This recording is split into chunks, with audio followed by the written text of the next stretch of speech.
Sweet eternal balance of all that is good, true, and beautiful, friends. Tonight on Rogue Ways, we are tossing ourselves down the rabbit hole of some nefarious and elaborately twisted manipulations as we explore the terror that is mind control. The history is as bizarre as it is cryptic because they've been after our minds for what seems like eternity. Good old George Orwell hit the heart of the matter in his prescient novel 1984. As O'Brien tortures Winston and reveals that power is in tearing human minds to pieces and putting them together again in new shapes of your own choosing. To help us land safely at the bottom of this ominous rabbit hole, I have some fantastic people joining me tonight. First up is Lady Mandy Grey, a badass single mom raising 2 boys and 1 girl, all while caring for the ill and downtrodden in the medical field. And as if that weren't woke and compassionate enough, Lady Grey also unschools her kids. She is a lady after my own heart. Thank you for being here, Mandy. You're welcome. Hi. And we also have Lee Chapman. Lee is black-pilled like a motherfucker, studies all things conspiratorial, always presents the highest viewpoint that transcends division and control tactics from on high, and somehow manages to find time to be a grandfather amidst all of this work of an old soul. Lee, thank you for being here. Hello, hello, hello. And finally, we're joined by Austin Janson. Austin hails from the Cascade Mountains of Oregon, where he moved after surviving the People's Republic of North Portland. This renegade comrade creates gorgeous artwork in the form of jewelry and slings it under the moniker of SpunCreations when he's not DJing at the clubs. Austin, thank you for being here. Thank you. It's great to be here. So we have our pointless question of the episode today, and my question to you 3 is, which product will you stop buying as soon as they make a commercial with someone you don't personally agree with?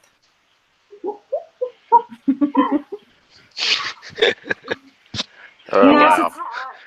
I was thinking, I couldn't think of a good answer, but the thing about it is, you know how toilet paper has cute and cuddly little bears? And I think if the Clintons' face were on it, I would just, I'd support that wholeheartedly. And I'd be like, shoving my ass. Fuck you, Clinton. That's awesome. So it's not so much that I wouldn't support someone. I think I would.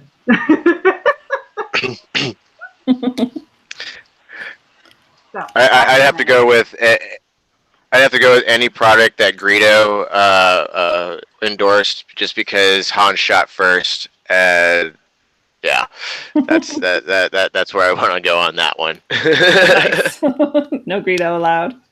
10-4, Nope, can you hear me? Han shot first.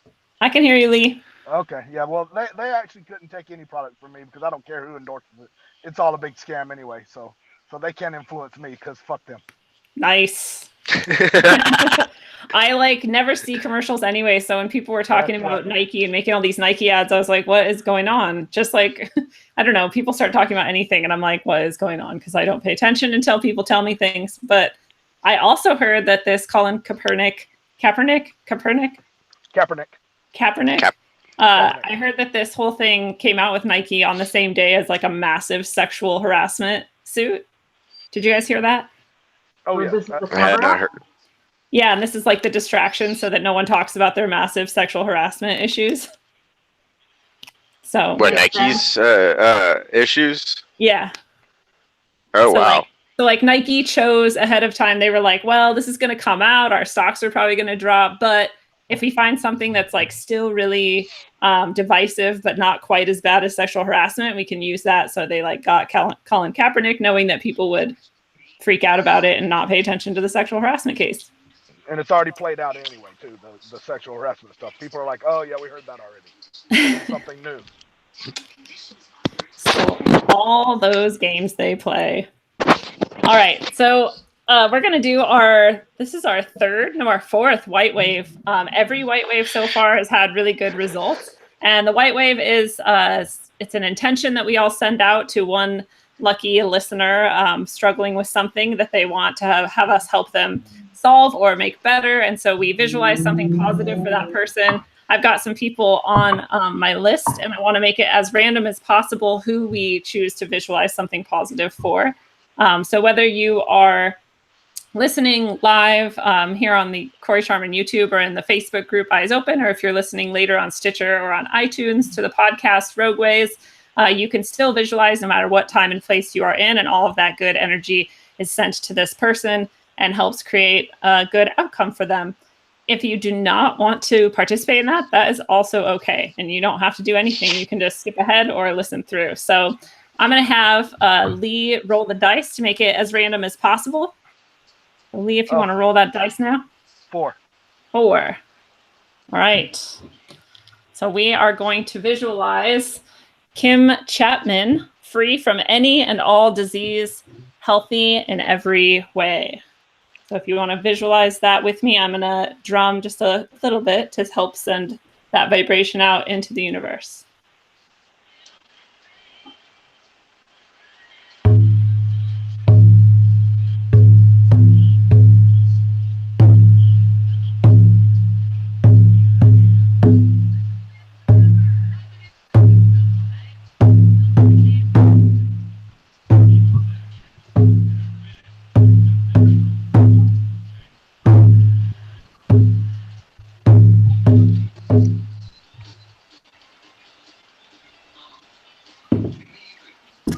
That was our white wave, and that was good, true, and beautiful. And we many blessings to Kim on her journey.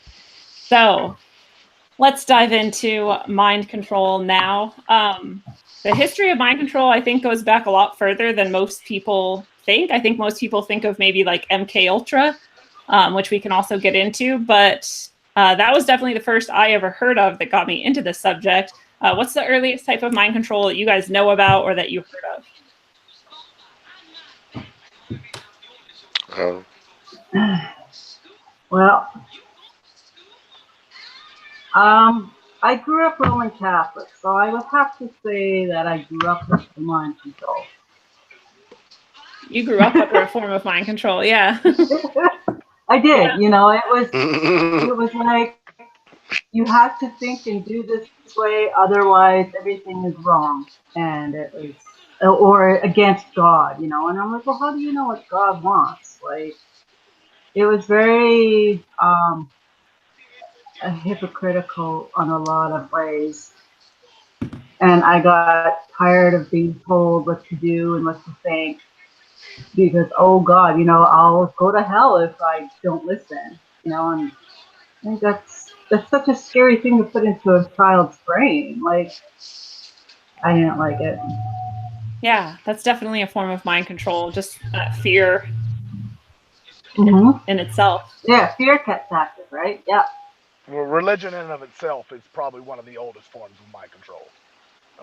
Yeah. To get people to do what you want, you start with something base, which is in their belief in their almighty, their higher, their higher form. So if you take something all the way to that form and then you use that as form of discipline or fear, then that literally trumps just about every feeling people have, from their base, inside of them as they're growing up.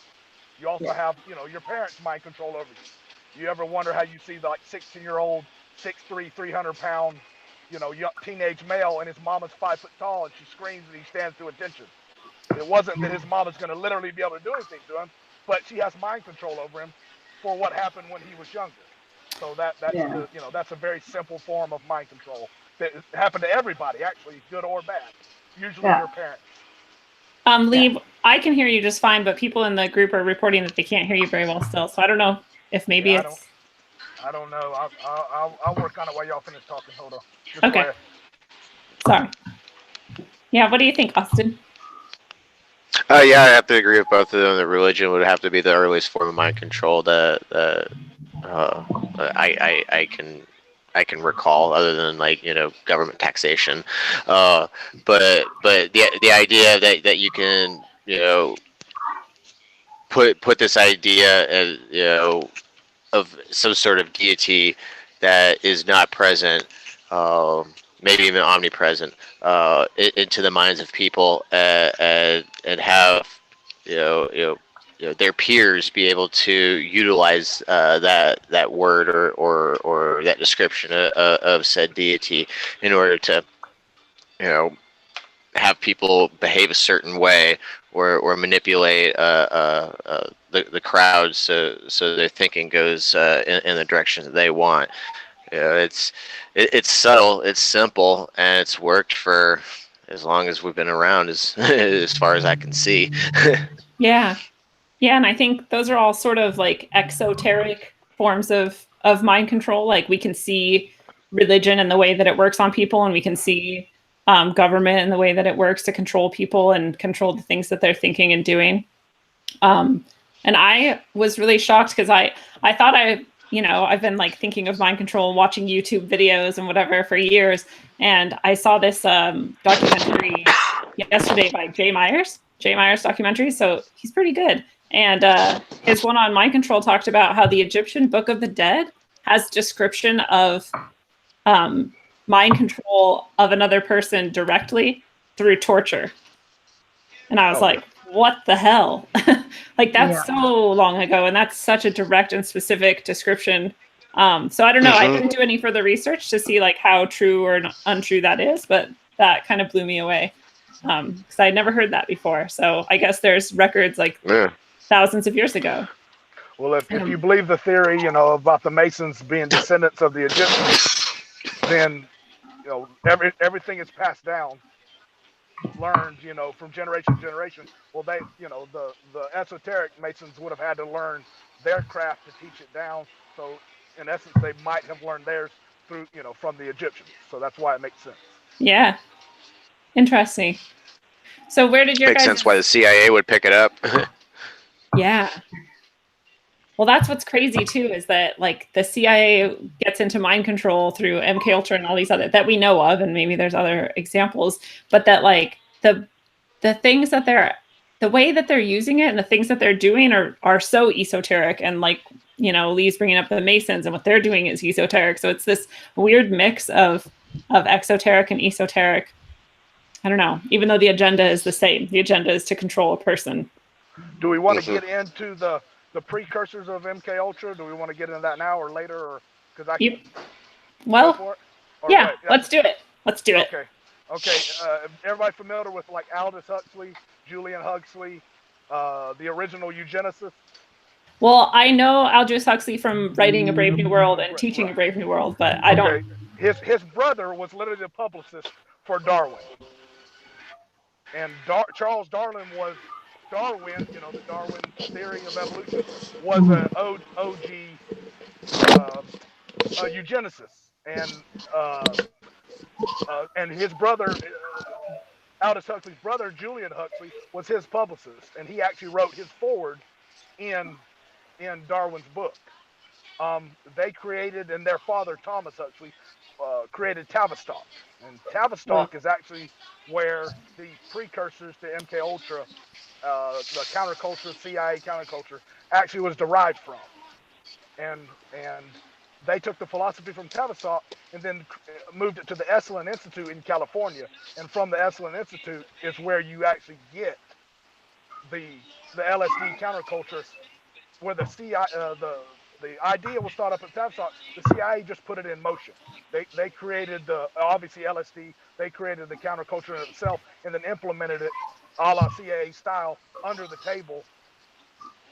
So from Huxley to Tavistock to Esalen, and then to this counterculture of the 60s, which do you think the 60s and that whole counterculture movement was like a giant mind control psyop sort of thing? Oh, absolutely. I've read that. Yeah, if you're black-pilled like I am and think that everything is just it goes backwards in order, it doesn't just start organically, then the counterculture just wasn't thought of. It was pre-planned, and then you go back to the Huxleys, and then you go back to Darwin, and then you go back. I hate to be all generic, but then you end up going back to the Rothschilds. Yeah. So who funded all of this? So working backwards or forwards. If you know where to look, you can find the actual agenda. What they tell you in mainstream has nothing to do with reality. That's again mind control.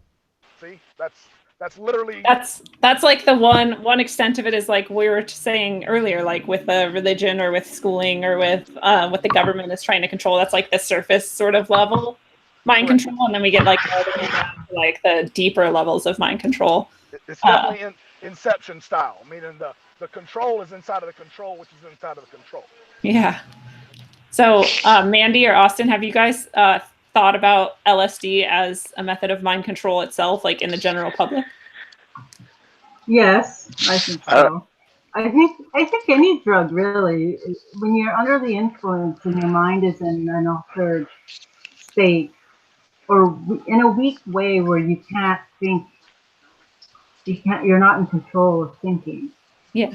You know, like even being drunk, you know, someone tells you, oh, so and so wants to fight. Well, then you get revved up and want to fight with someone, and it's like for no reason other than someone told you, and you're just under the influence of, you know, beer. You know, it's just it's so.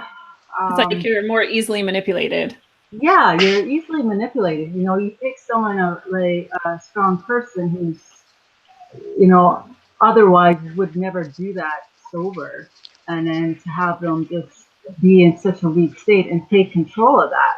It's no wonder people get into their vehicles and drive, because you're under that influence that you can do anything, you know, and it's I think anybody, when you're being manipulated in that way or tortured, can be in a state of control.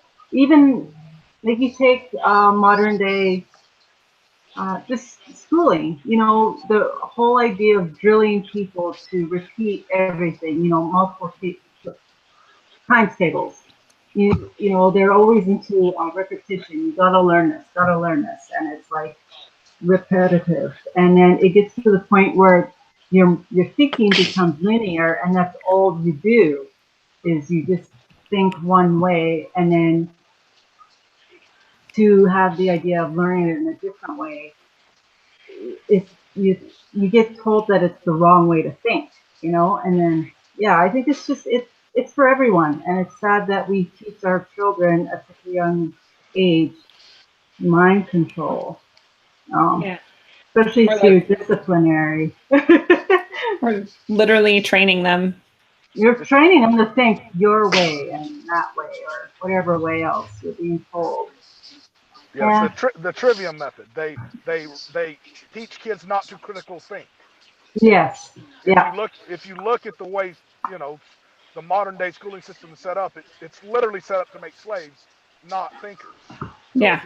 if you don't learn, that's a learned skill. Not everybody can critical think, but everybody can be Yes. taught to do it. So if they don't teach you, then you're just gonna follow, you know, the military industrial complex style, brainwashing, you know, boot camp style, and that's how you raise your kids 0 through 12. And these kids, these modern day kids, have no critical thinking ability at all. Yeah. Yeah. No, Not and anymore. sometimes when you ask them to develop some, they will cry because it's so scary. Right. Yes. Exactly. But Yeah. I'm That's like, not. Go ahead. oh, I was just gonna say I'm kind of, I feel like in a lot of counterculture, what am I trying to say? In a lot of like conspiracy circles or spiritual circles, LSD is looked at as kind of a method of possibly like getting in deeper touch with yourself, or like having a spiritual experience. And I always question now in my later days whether or not that could ever even be true, because it is a created substance that was pushed out, you know, Yeah. through these Well, sort of manipulators for a purpose. And so like maybe it's a tool and you can use a tool for good or bad, or maybe it's something to stay away from. I'm not sure. I'd have to go with the tool for that could be used for good or bad on that one. Yeah. Oh, I've seen both sides of the coin with that, and I've seen it used for good and I've seen it used for bad. When used for good, it's beautiful. It's a lovely thing to witness. But you know, when it is used for bad, you know, it's fucking sinister. And the people that use it for bad are fucking sinister and evil. And it's, you know, it's just how you use the tool, you know, and the operator. Honestly, I believe. Yeah. Well, I would Yeah. definitely agree with you that people misusing it intentionally, like especially against other people, are fucking evil. Yeah. Or even to Yeah. manipulate people. You know, I mean, you know, we can go back to Charles Manson. You know, he got his family lit for weeks on end on L, and was able to, you know, wear them down mentally. You know, where did he get that training? Did he get it from the CIA? You know, who knows? Because, you know, there's been rumors that there was links to the CIA and Manson. So did he learn it Yeah. from them? Did doing it to him? Did they teach it to him in order to, you know, get it out into the world to demonize it? You know, that's still on the table for decision. But Yeah. you know, the possibility of just, like, you know, wearing people down, especially in a hallucinogenic state, you know, it could fry some circuits and do some rewiring. You know, I've seen some people get rewired. It's not pretty. It's not pretty at all. Kind of. I mean, I think it's the same thing though, where you could rewire good, you know, for the good, or you can rewire for the bad. It's like, because I've seen or heard of some people rewiring for the good as well, right? Oh yeah. Here's a side note I on was just Manson. referencing a bad one. You know the Franklin scandal? Is that the one where scandal for the boys' home? the boys? Yeah, Manson was at the boys' Yeah. home, literally there, where they did all the torturing of Wow. the boys. Who's Manson? Charles Manson. Oh, Manson was there being tortured or torturing? There are no, he was young. It was before he went to prison the first time.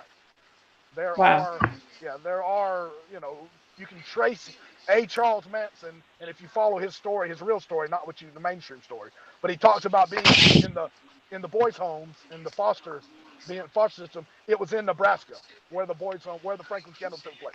Wow. That is so heavy. I feel like people who are listening to this who Yeah, I don't really never know. heard that. Yeah. Yeah. Okay. You know. Okay. He goes to prison, and his prison records show him coming in and out at certain times of his first 15-year stint. He literally disappears where they you know, and MK Ultra was known to also have been taking place not only in like Harvard and Yale and these places, but also prisons. So it's very well possible he was either taught or flipped in prison when he was really young, the first stint. Yeah. I can see that. Yeah, like Ted Kaczynski. The guy, not very minded. The Unabomber. Ted Kaczynski, when he was 16 years old, his mama let him go to Harvard when he was such a genius. And Murray, who was the lead psychiatrist for the MK Ultra, actually did MK Ultra on Ted Kaczynski when he was 16 years old. And he drops out of school because, you know, the real story is he couldn't handle it. But if you really think, they kind of spun him up and then put him out in the world. Go ahead. So this is like a mind control. It's like mind control was used to create Charles Manson into the person that he became, and mind control was used to break Ted Kaczynski into the person he became, is what you're kind of saying. Because that's one of the purposes of mind control, is to create people who can be patsies or mass murderers or whatever you make them into, right? Right. You know the papers that Ted Kaczynski's right. He's talking about AI, which they didn't know. They didn't know back then, but if you go back now and read his manifestos, he is totally talking about AI. Who is? Unabomber, Ted Kaczynski. He's talking about AI? Yeah, absolutely. What? Go back and read his manifesto. Oh my God. He's talking about AI taking over in 1969 or whenever it was. What? That's crazy. That's crazy. Yeah, I'm gonna have to check that out.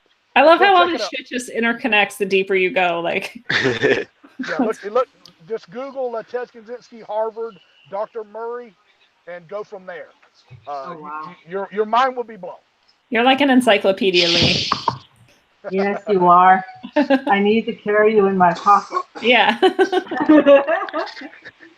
Well, so, speaking of that, so like, because when I think of the Unabomber or of Charles Manson, my first thing is, I don't know if either of those things really happened. You know, like that could be totally, I mean, I know that the bombing happened, but do you know what I mean? Like that whole thing could be constructed. So they could have put him out in the woods and they could have orchestrated the whole thing. Yeah. Yeah. Absolutely. So they're mind controlled but then, like Manson says, he didn't even do anything. So he wasn't mind controlled very well, I guess, right? Oh yeah, there's a British There's a British documentarian that says Charles Manson actually did none of it. That he was Yeah. set up completely, 100% set up, and his story does not match at all to what the Manson family says when they went to court. Wow. Yeah. So, I've read that. Yeah. So let's take some steps back. No matter what mind control, no matter what the purpose is, like whether it's to create someone who will actually do murdering and bombing, or whether it's to create a patsy that will take the blame for murdering and bombing. We talked about some of the methods that you might use to create a mind controlled victim. But do you guys have any other insight into other methods for mind controlling people? Not that we want anyone to do it. You mean like celebrities, like that type of thing? Yeah, like I've read celebrities or about, anything. I've read about the Monarch programming. The Mickey Mouse Club is one of them, if you remember that video. Even today, the bow in the head, that's part of the Mickey Mouse pedophilia type of deal. You'll see that a lot, and I've noticed lately that, well, for a few years now, Sia would wear that. Lady Gaga wore that for a while, and then the whole one eye thing that they would do, covering that up. yeah, those are all signs that they're giving out. Those are signs that they're giving out, but they're also signs that they've been under some sort of programming, because to do that type of programming, it's kind of like they did the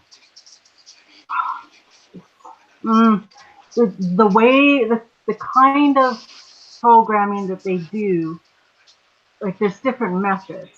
Correct. And so they're giving out those signs of the methods that they have had done on them. It's almost like they're advertising their availability for certain purposes or something. Yes, and especially in the music industry, like that's just when sexual Kind torture. of give them kudos to that, because it's mental torture, but it's also kind of like it's the I don't know, the mind controller's way to use music to control the general population. Yeah, there's another example of there's this not obvious, but there's this exoteric example of the music itself affects everyone listening to it. So there's that level of mind control on all of us. But then the person making it was probably mind controlled to make it and to do other things. So yeah. It's layers and layers deep. Yeah, right. Just the psychological kind of control is broken easily. That's why they have the handlers, and that's why they have to reprogram. That's why the music and Hollywood and like Britney Spears broke away. She broke away from her handlers, and then her dad ended up being her handler again, because he talked to the judges, and that's how she got back into it. Yeah, Katy Perry, Kanye, all these modern day people, you can watch Wonder them they go through such flake out. Yeah, like they end up realizing, oh my God, what did I do? What have I become? And then they go through a mental breakdown, and rightly so. Like, to understand and wake up knowing that you're being controlled that way, and having not having a handle on yourself, knowing that you're being puppeted, that must be very hard to go through. I heard that tends to happen between the ages of 27 and 30. So they had the 27-year curse. Yeah. So they had 27 years of being controlled before something in them kind of started to, I don't want to say break, because I think they were broken to begin with. Something in them started to heal, and they realized. Yeah. So then either they get reprogrammed. Either they get reprogrammed or they get killed, right? They die. They don't get reprogrammed. They go to rehab. Oh yeah, rehab. Right. They come out like a zombie. That word rehab gets used quite a lot. So didn't it trip anyone else out that when Kanye West came out of rehab after his breakdown, that he was hanging out with Donald Trump? Oh, of course. Jesus. Like, what was that all about? They reconnected his wires properly, apparently. And now Donald Trump's gonna go rape him, or? Okay, I went there. I'm sorry, I went there, but I'm like, what does Donald Trump want with Kanye West? No, He just wants to maybe grab. not for him. He just wants to grab him by the Kanye. control the masses. That's what that's about. Got to Yeah. control the masses. Yeah. If Send he out. aligns himself with Trump, it also makes a division too. Because if you think about it pissed off more people than liked it. So if you look at that, you see that it was actually a way to stir up the masses because Yeah, most people were definitely not down with it. Go ahead. I agree. I also think it's just as goofy as it sounds, kind of like a pop culture fad. Because right now the anti-hero seems to be the in thing. You got Deadpool, Donald Trump, Kanye West. That seems to be like to be the asshole, but be the asshole for something positive or good. Seems to be what is in. So of course he's going to capitalize on it. He's into marketing. He understands how to sell himself. So just looking at it overtly, I guess I see it as a pop culture fad. Really, He's just being a they're good just trying to line. businessman. That's all on the base that he's. And I'm no fan of Kanye. Trust me. Yeah. Me neither. Ew. Yeah. I was again with that documentary that I just watched. There was another thing that I had never really heard, which was because I'd heard that people are sexually tortured, that drugs are used, that there's constant repetition, that there's a lot of dude. Do you know the pictures of those people in Guantanamo Bay, and they've got these like devices around their head, and they've always disturbed me so much because they're being blasted with like light and sound all day long. Yeah. And that's to break their psyche. Torture. Yeah, it's a form of torture. That's MK Ultra programming. That's right. what that is. So really, Guantanamo is like a training camp. Sensory explosion. They don't let them sleep for a week, and then they hit them with light, sound, and heat all at the same time, and your senses are overloaded. It literally scrambles your brain and resets you, and then they program you, quote unquote, TV you. Yeah, so that all I had kind of heard of before, but then what was added in this documentary I just watched was that the handler was basically, before all of this happened, like one of the few people that was giving this person, like they call it love bombing, which I also heard in connection with that fucking weird ass Nexium cult. Right. So they'll love bomb the person, and so this is their person that they're getting all this dopamine from, and they're like love their handler, and then their handler leaves, and they get all this torture and abuse and sensory overload, and drugs and whatever, and then they see the handler coming, and they're like, oh, my savior is here, like it's going to be so great, I'm finally have help, and then that person also tortures them, and that's like the final break. Yeah. Stockholm syndrome. Stockholm syndrome. Yeah. Mm-hmm. Right, and then that person has like ultimate control over them forever. Well, what's funny is, the porn star that Trump paid off, she was a Nexium recruiter. What? Stormy Daniels was a Nexium recruiter. Oh, yeah. Really? What? Yeah. Okay, that's a new one. Look that one up. I promise you it's true. Stormy Daniels, Nexium recruiter. Wow. Yeah. So, and then I'm going to have to check that out. It just gets juicier and juicier. This Nexium shit is something that like even normies can look at and be like, wow, that's some fucked up shit. But I feel like that's also why people kind of ignore it. Or they tell themselves that it's like a one-off, or it's not. I don't know. That's part of the mind control. It's just like Snowden and NSA. When they told everybody the government is watching you, everybody's uproar for about 6 months. And now literally nobody cares. Nobody cares. That you have zero. Well, the same thing works with the Nexium deal. They're going to throw out a bunch of adults doing, torturing other adults, and then people get like, and they totally miss the point of, that it really had nothing to do with the adults. It was the 12-year-old girls in Hollywood, 12-year-old boys in Hollywood that were really suffering from the Nexium people, not the grown-ups. Yeah. That they put out in the mainstream. Well, and that method that they're using in that cult is the same method they use on anyone that they want to control. Correct. Yeah. So Lee, I gotta ask you real quick. Do you think that the Vanity Fair photo shoot that she did was some sort of like, I don't know, equivalency to the woman in a polka dot dress, like a signal or something like that to those kind of folks? Oh, absolutely. Oh, they got prideful. They raised up. People think that they're like it's a bad thing. They don't. They're actually happy because it gives them. There's no such thing as bad press, right? Right. Yeah. Yeah, it's either positive attention, negative attention, all ends in attention. So just like Alex Jones getting kicked off all the media, his app is now the #1 app in the world. He made 3 times as much money in the last 3 weeks than he's made in the last 3 years. Oh yeah. So once again, mind control. Nike and call. Yeah. All the people that would not have bought his app are now out there buying his app because of an agenda. So they controlled those people without them ever knowing it, but they actually steered them exactly where they wanted to go. Yeah. Yeah. I feel really bad because people are still saying they can't hear you very well, Lee. And and I feel like you're yelling at your phone, but it's... I am. I'm straight yelling at it. Oh, it just got better.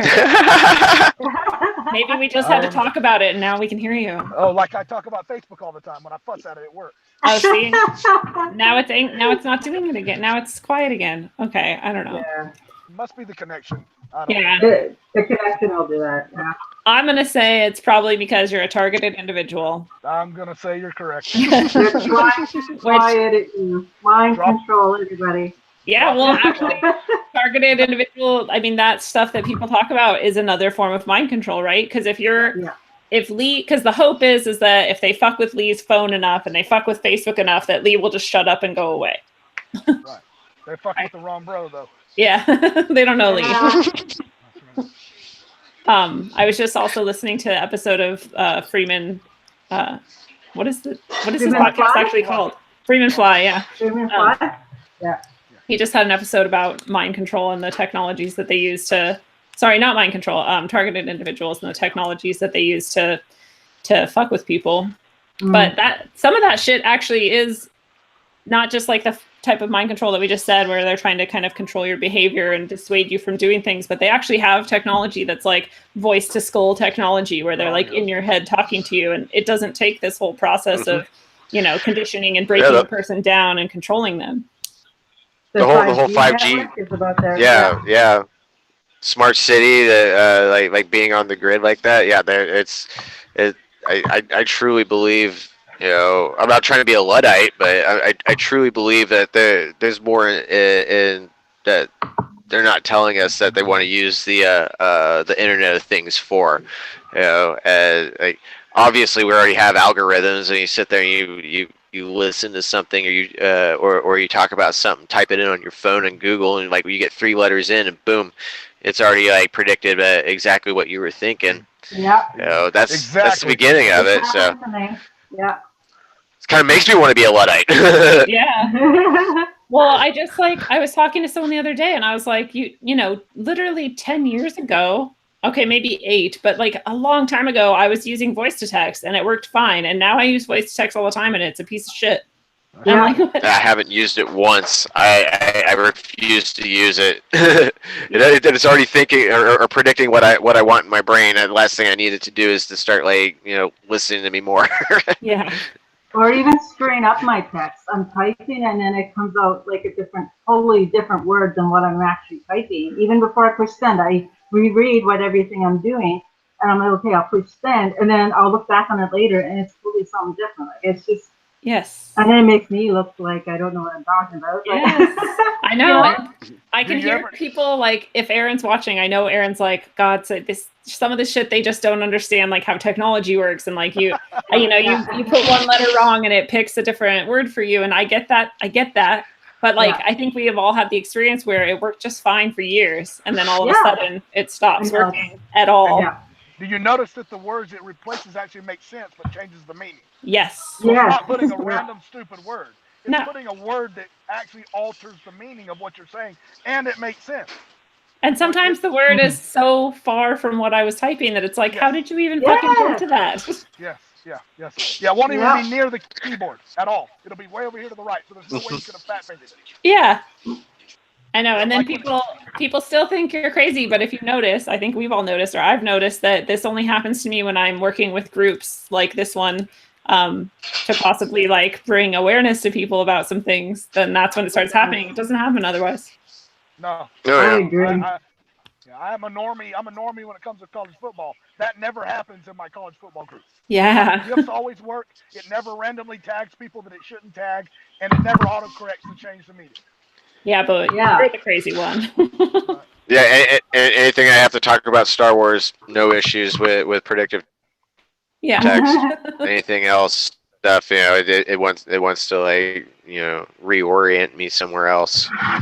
Well, Where I speaking don't of know. Star Wars, I heard that Star Wars was one of the movies that they used to create fantasy worlds for some of the alter personas that are created through mind control, breaking of the psyche, which I thought was Okay, interesting. this is news to me because I'm a Star Wars nerd, so I know. now I'm totally interested. You're gonna have to send me some links to that. Well, seriously, yeah. like I said, I just watched this J. Wee's already broke my heart. I'm sorry.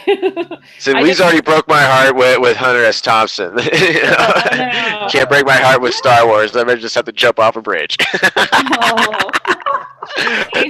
I'm just kidding. Yeah. Zuckerberg, I do not want to hurt myself. You do not need to send social services to help me. Oh, God.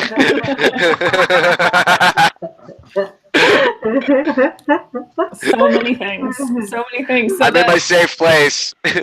That is another method of mind control, which is taking away language or communication methods from people so that they can't think about the things that they used to think about. So this is a theme in 1984, and it's a theme in Brave New World and other dystopic future things. But it's also, we see it happening when they change the meaning of the word fascist to be only right-wing instead of left-wing. Which luckily backfired on them, and now it's kind of going back to how it was. I have a dictionary from 20 years ago, and it is not anything about right or left wing. And then also how they took away the gun emoji when you were talking about killing. Well, not that you're saying you're going to kill yourself, but they took away the gun emoji. The gun emoji. Yeah. They made it a water gun now. They made it a water gun. So I didn't. It was somebody posted this in the Eyes Open group or the THC group. I'm not sure which, but I was like, "What the hell?" And yeah, there's nothing there now. Yeah. Oh wow! I'm gonna have to look that up. And I hope they don't like get rid of the bomb one or the skull and crossbones. Those are fun. Yeah. What's next? The alien one, because there really are out there. Yeah. No, you're allowed to think about aliens for some reason, which makes me wonder. Oh, that's one of the oldest agendas for mind control out there, guys. Is the CIA has infiltrated aliens since 1953. I mean, literally. What you believe about Roswell or not, the general changed his story 3 times in the first 3 days. Yeah. That was always, from that point on, that story is always ever evolving. Always. Swamp gas, balloons, whatever. And now you got, Blink 182 guys starting whole counter revolutions on the alien world with the CIA, actual CIA members. The TTSA. Yeah, see, that's what makes me question it, is the CIA connection to it. Are you guys talking about it's already dirty. Are you guys talking about the Going to the Stars Academy or whatever? Yes. Yeah. Tom DeLonge. Wait. Yes, Tom DeLonge. That's right. Wait, isn't Tom DeLonge dead now? No. No? Who am I thinking of? Okay, never mind. Unless you're telling us something, no. No, I'm thinking of someone who killed himself after Chris Cornell did and was friends with Chris Cornell. Oh, no, you're thinking about the Linkin Park guy. My bad. I don't know why they're connected in my head. Sorry, everyone hates me now. My bad. Same generation of music for a year, but, okay. Two different. That's my brain is super associative. It's like those are the same thing. So what do you guys think stopped the government from, because MK Ultra and MK Often and these things were on the books. Like we have paperwork that links these things together and is clearly the government testing mind control methods. And then now we have no documents since then. That was a long time ago. So what do you think made them stop it? Or do you think they stopped it? Or kind of go to a deeper layer where it's even more hidden?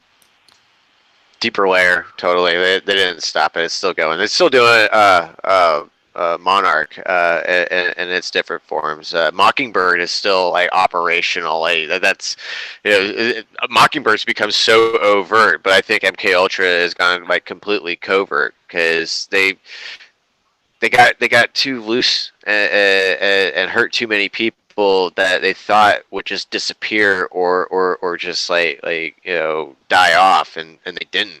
and they ended up like it bit them in the ass, especially with oh, I'm having a brain fart. The What's his Canadian name? kids or something. Frank Olson, Dr. Frank Olson. When he ended up dying, his son Eric Jumping out Olson, the window. Oh yeah, he just never gave up on trying to figure out what happened to his dad and would not go away. So that was their biggest mistake, was killing Frank Olson. But that's why I personally think they went completely like covert and trying to do it as subtle as possible so they don't get caught up in any of this again. So they had been dosing him with LSD and testing the effects of their ability to control his behavior while he was high. He was the doctor. Or just he was Frank Olson was actually the guy running the test. He had all the insider info. That's why they ran him out the window. Okay. He had all the names and dates. Okay, MK Ultra was never ever meant to be public. It got brought out in Senate subcommittee hearings. MK Ultra is the big umbrella. The MK Ultra subplots are like Mockingbird, Monarch. Those are the subplots. Those are the ones that you hear about now. But what was it, 1972? Maybe they had the Senate hearings. So and what people don't realize is that obviously the CIA knew it was coming, so they burnt 20,000 pages of MK Ultra documents that you'll never know what they said ever. And then they killed Olson, like he said. They killed another general too. I can't remember his name off the top. Yeah, of my head. I remember. I can't remember his name either. Yeah. Yes. And when they killed those two guys, and then 20,000 bits of info, everything else was private sector. Everything else was at Harvard and Yale, so they did not have to come out to the private sector. I mean, to the Senate subcommittee hearings. All they could bring was the military people. So they killed a couple of military people, and then went before the Senate and said, "Oh, we're so sorry. Here, we did these things. We'll never do them again." And then you literally don't hear anything about it above board ever again, right from this. That's so insane that we can watch our government do this really fucking horrible shit to people, including children, and then come out with it. We have evidence of it, and then they're killing people and burning pages and then lying to their Senate subcommittees or whatever, saying we'll never do it again, and we still just keep being like, yeah, take our money. And what that goes along with the mind control, the programming. They bring it out for everybody to see it. Oh, it's a terrible thing, and then from that point on, they put it to the breast. Your sheeple, your normies. From that point on, when you bring it up, oh no, they stopped that in 1972 because they said so. Yeah, they told us they did. They told us they did. I mean, God, sheeple, come on. Well, I need to get my power. I'll be right back. That's what they want us to believe, is that they did stop it when it ended with the guy dying, but really they just ended up using different forms. Like the media, for one thing, is an excellent form of mind control for the masses. Like you tell one person, you tell them to say one thing, and everybody believes it, and then the moment someone else says something else, they're lying. It's alternative facts. So it's the new word now. Right. Or it's just one way to control everyone, make people think that the hidden stuff, the behind the curtain stuff isn't happening, and people buy into it because, God forbid, they end up knowing that the government is really doing all these horrible things to people, especially to children. It goes with the vaccinations as well. That's another form of mind control. Oh my God, this chicken pox is such a horrible disease. Everybody get vaccinations. Yeah, the false flags. Yeah, all the false flags. Yeah. Yeah. One person gets measles. Oh my God, everybody has to have the vaccinations. When it's like, no, it's a common childhood illness that people just get it. It's a virus. And the people getting it and all the outbreaks were vaccinated. So yeah, I don't even understand people's logic. It's not logical. Because the non-vax allowed the strain to get stronger and stronger, so it affected the vax. That's what they're saying. That's what they're saying. That's not okay. That's not let me preface that. Oh no, let me preface that. They. Not me. Not me. They are saying that. Well, that's what So then that's the other argument against the government, or why it's like once they get over, if you can get them to get over like why would the government do this, and they said they're not doing it anymore, so they're not, then their next thing is like, well, maybe they're still doing it, but it's for like matters of national security that we couldn't possibly understand. That's We have to. I hate that saying. I hate that matters of national security. Really? What security? We don't even have security when our own government is doing bullshit stuff to us. What security? Like, we have no security. It's false security. The largest mind control project in modern times, 9/11. I mean, that's literally what the largest psyop in modern times is. 9/11. I agree. It set all this in motion. Yeah. People were laughing and cheering and praising losing their rights. Yes. Yeah. Yes, true. Yeah. Freedom is an illusion, like money. I don't agree with it. Yeah, don't pay your taxes, see how free you are, right? Exactly. Yeah. You're free to do everything we tell you to do, or else we'll put you in a cage. You pay for your freedom. Free to choose option A or option A. Yeah. I feel kind of like bad whenever we talk about this shit because I use it in the classroom. I'll give kids, I'll be like, you can do this or you can do this.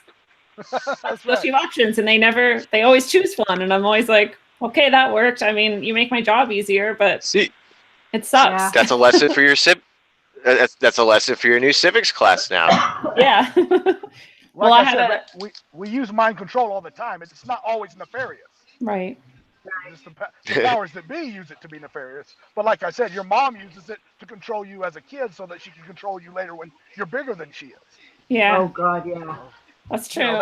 Marketing and advertisements, just in general. I mean, there are nefarious companies out there, yes, but there are also just companies that want to make money and be successful. So they go to marketing firms that will know how to tap into those right desires that you want in order to entice you. Hey, I really do want to go buy that product because I gotta have it and it's cool.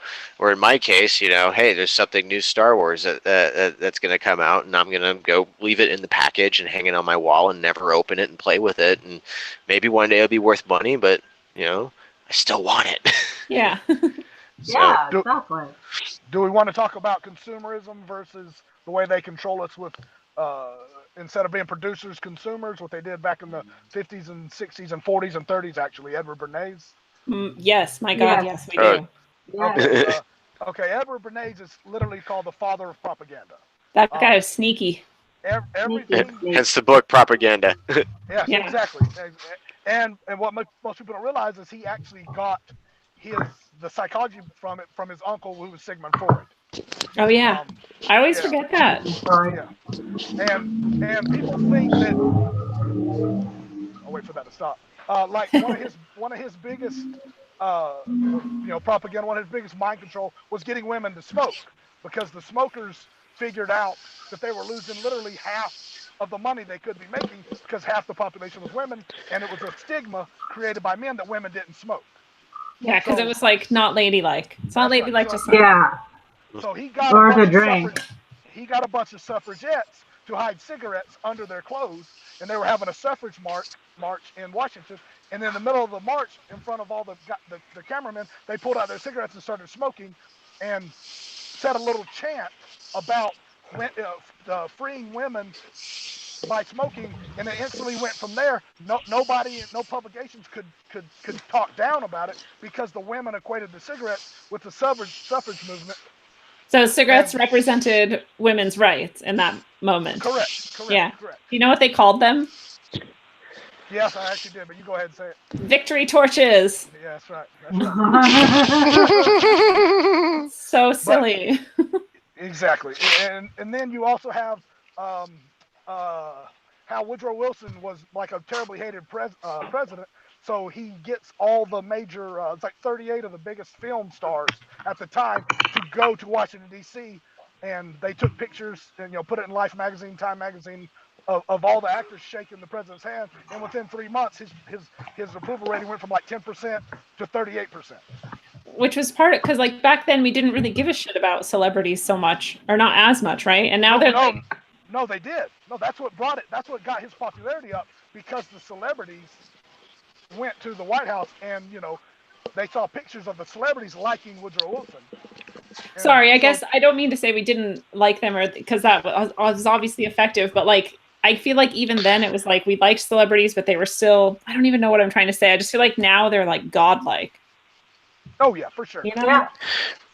But, Yeah. okay, so the point of that, I kind of got off. The point of that is up until about let's say pre-Great Depression, America was producers, and Edward Bernays is credited for creating the consumer.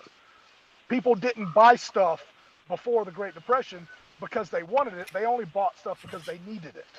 Mm-hmm. And Bernays literally, with all his campaigns, literally changed America Great Depression, post-war, into a consumer, into what we wanted to buy, not what we needed to buy.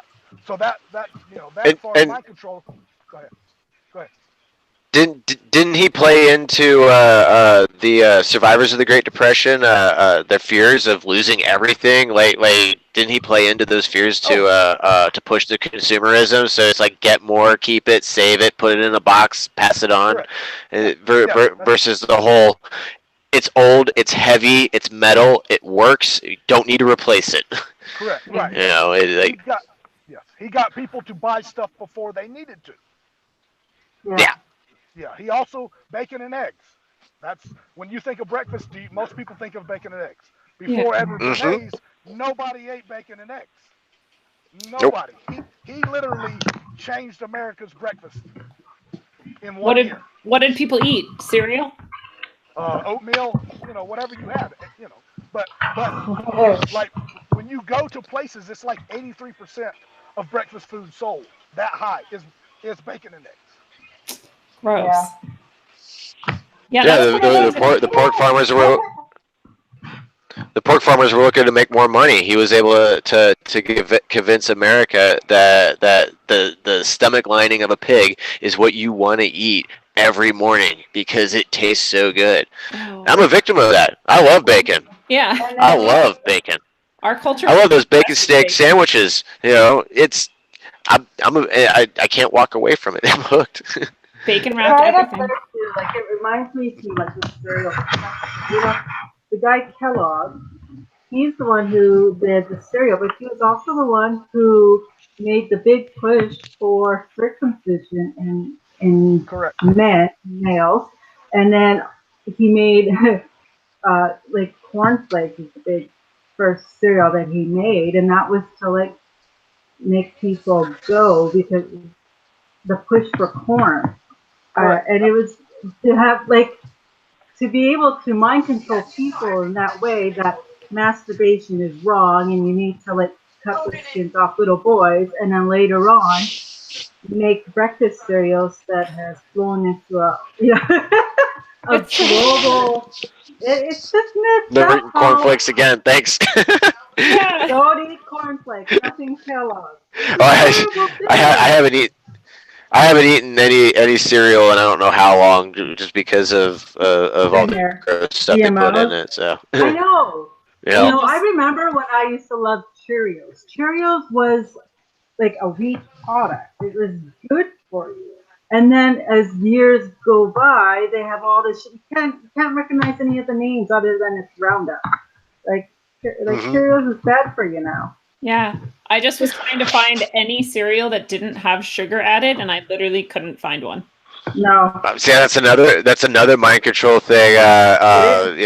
They just put sugar in all of your cereal. So even though my mom would not let me have Fruit Loops or cornflakes on a school morning, and I had to eat Kix, when she wasn't looking, I was taking spoonfuls of sugar, and make the Kix taste as good as the cornflakes.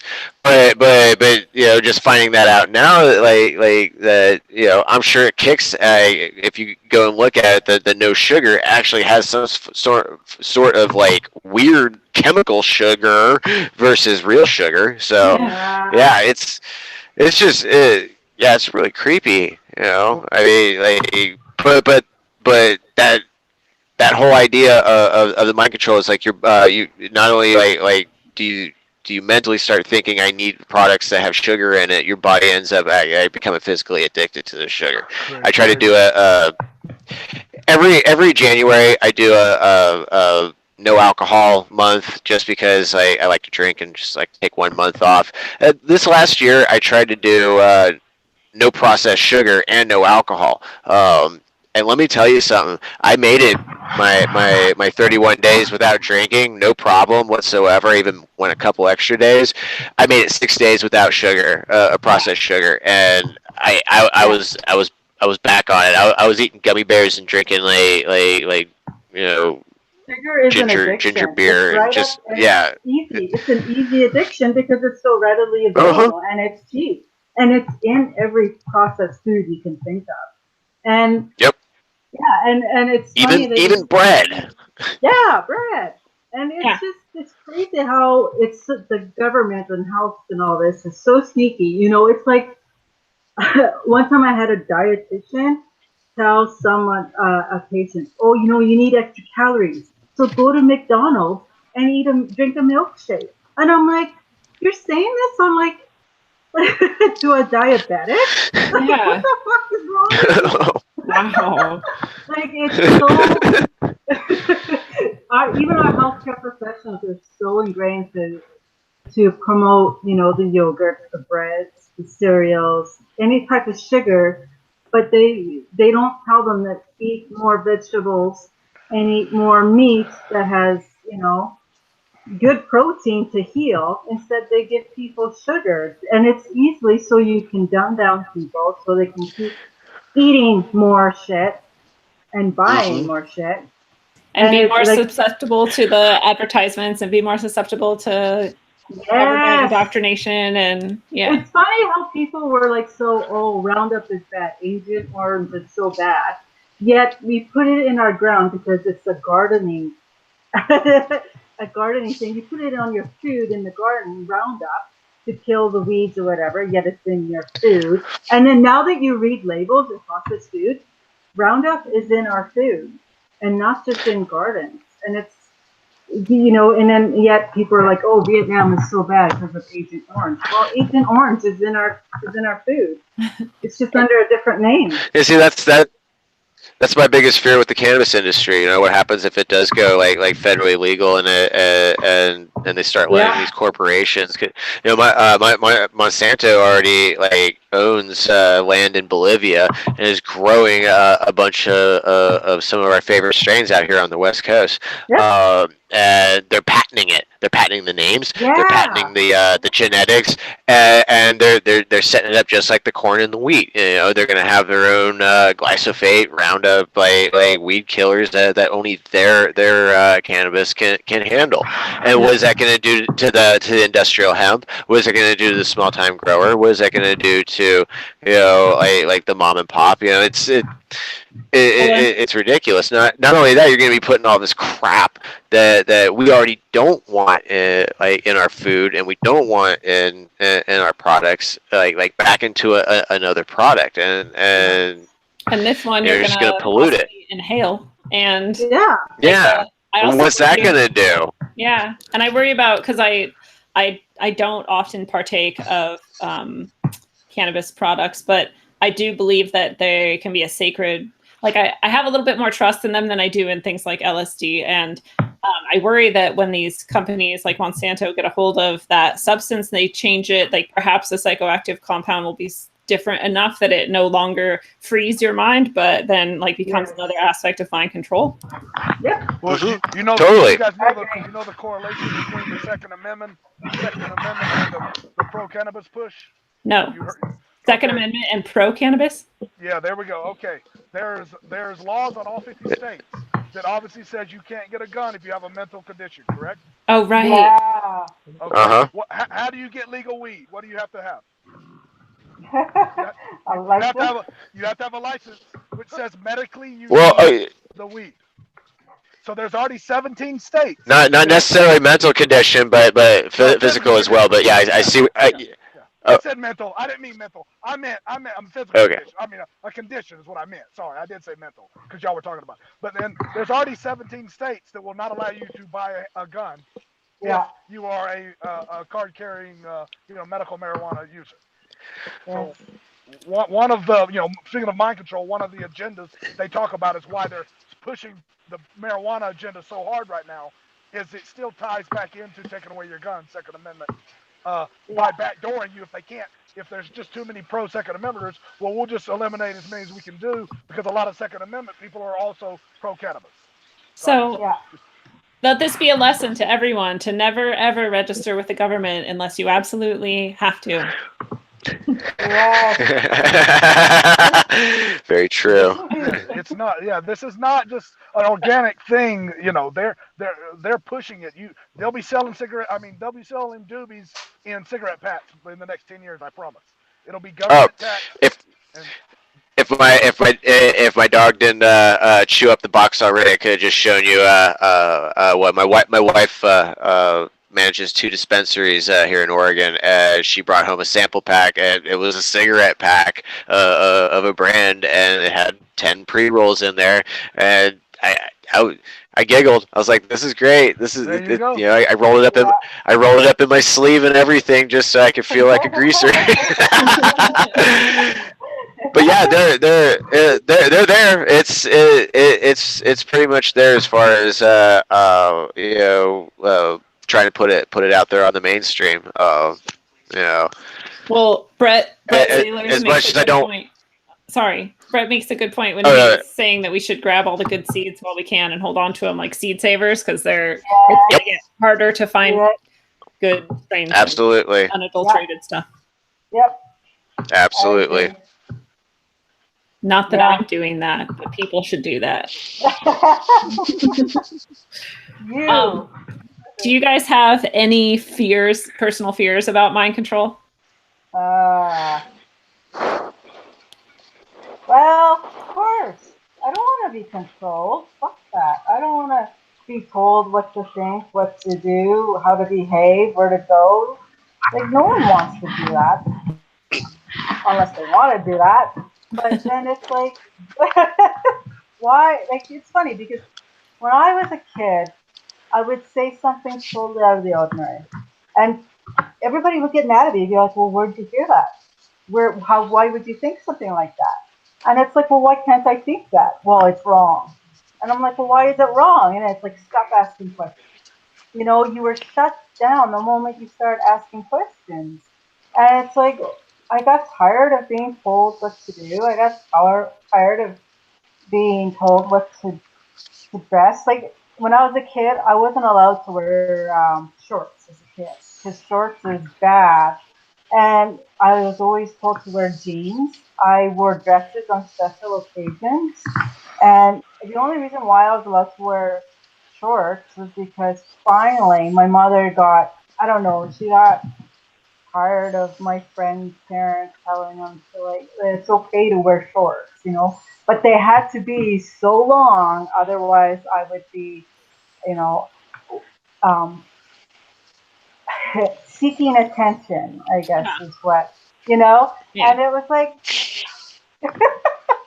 it's just the way I grew up was so backwards and so stupid, and I think about it, and I'm like, thank God I don't raise my kids that way, because it's like, we were so sheltered.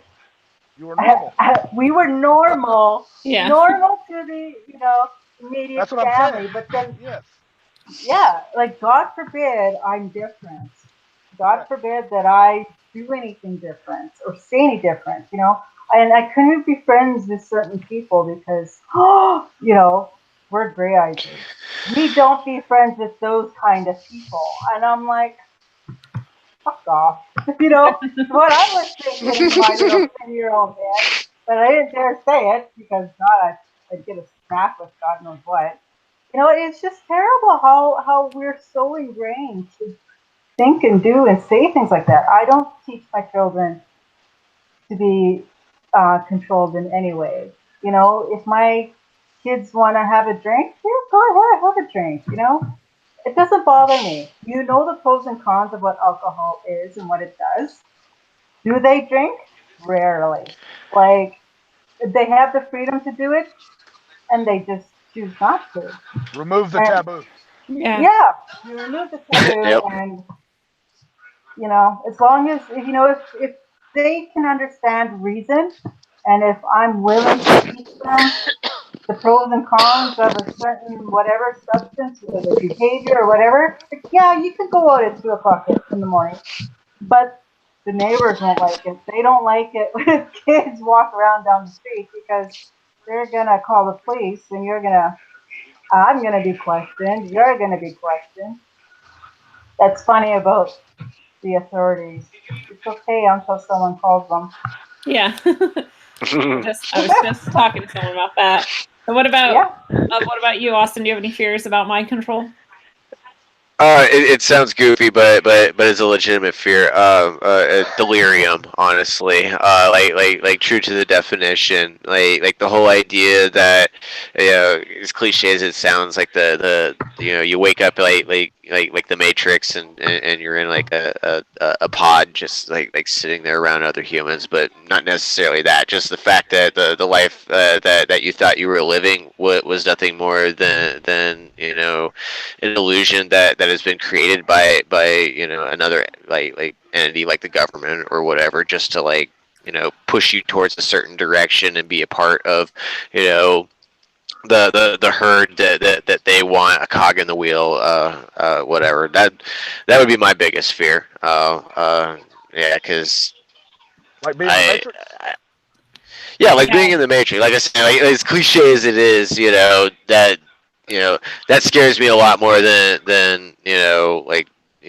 nuclear war or something like that. Something stupid. But yeah, that would be my biggest fear, because I've worked too hard in my life for everything that I have, and the family that I have, and for it to all just be like a government made up illusion would just be so devastating, versus just like like a universal illusion.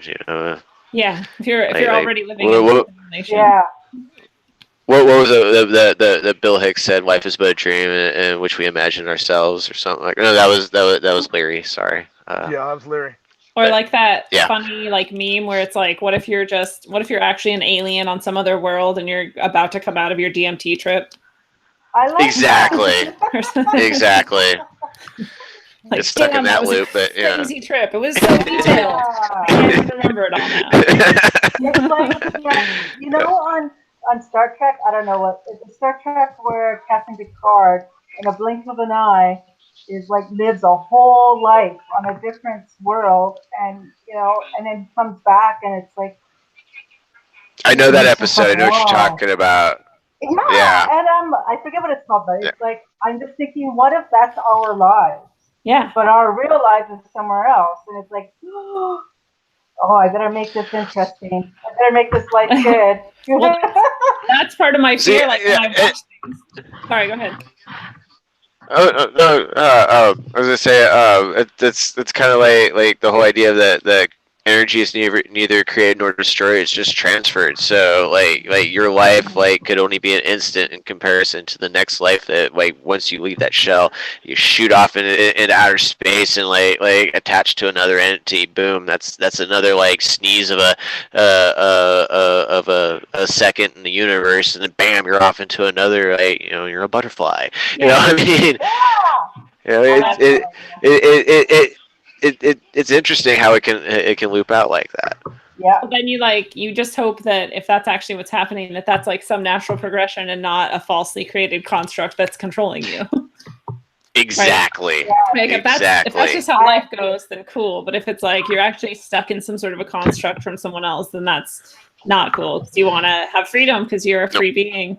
One of my main fears about mind control was the whole reason why monarch is associated with it is because monarchs have epigenetic memory, and they dissolve completely in their cocoons, right? They completely dissolve their everything. There's no structure left. They're just a goo, and then they reform into this butterfly and they fly away. What I'm trying to say, they have no memory of like what came before the cocoon supposedly, and they have no experience of what happened along this flight, this journey they're about to make. But they're remembering from like many other lifetimes ago. And I guess it just like blows my mind. And I realized that like I could be mind controlled right now. And this could be like this could be my front altar. And then I could be like a fucking, I'm not, but you know, like I could be a courier or something, or I could be like a sex kitten, and like someone could like make it up, you know? Sorry. Because they don't know. Like Britney Spears doesn't know that she's a sex kitten or whatever. I don't know. Yeah. So that I'm like, what if someone comes up to me someday and they're like blue dinosaur, and I just start shooting people? That's my fear. Right? What if we're all sleepers? The same thing happened to me when I watched A Beautiful Mind. I was like, oh shit, do I have friends that no one else has ever met? Because I might have schizophrenia. Dude, I think all of us have thought that at one time or the other. Yeah. I promise you, everybody listening to this has actually thought that thought. That's good. I feel better. Like you want to poke them. Are you real? Are you real? And it's like, Yes. being real, but And if not, maybe you should. Yeah. That's what, yeah. The fact that you could have entire experiences and not know if they're real or not. It's just like, I did 17 hits one night, and I promise you, I lived seven lifetimes that night.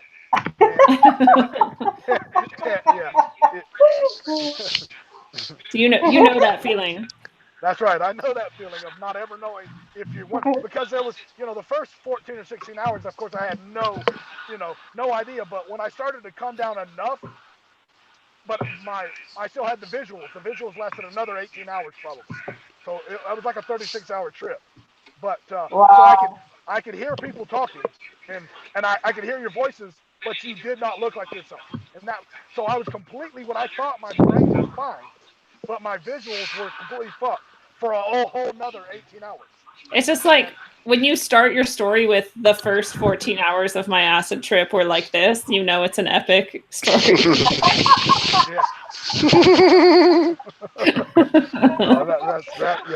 That's what I tell people. I tell people respect it, because it's you don't fuck around with it after a certain point. It fucks around with you. Yeah. So let that be another lesson to the listeners. We're full of lessons tonight. Everything in moderation. Everything in moderation. You can always take more. You can always take more. So